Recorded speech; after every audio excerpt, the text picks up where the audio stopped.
Sa loob lamang po ng 3 taon na pakikipaglaban noon ni Magsayo mula sa professional boxing career nito, ay 10 sunod-sunod na impresibong panalo ang naitalagad ng ating kababayan na si Mark Magnifico Magsayo.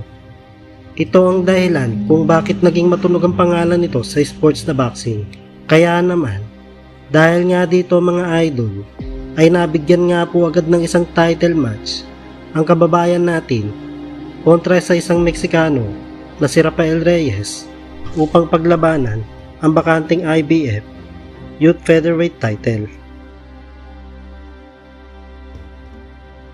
Na mga panahon na iyan ay may kartada pa lamang si Magsayo na 10 wins, 8 knockouts at walang talo.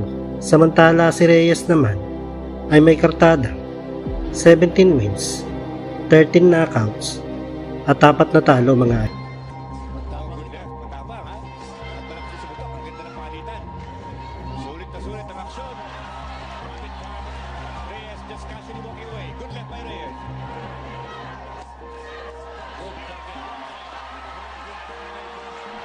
Magsayo. Alam mo na, Magsayo must get a little frustrated. Maganda din eh. Oh, because we say, he's hitting with some great shots.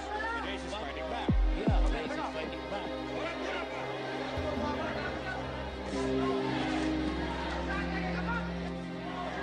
Good overhand right by Magsayo.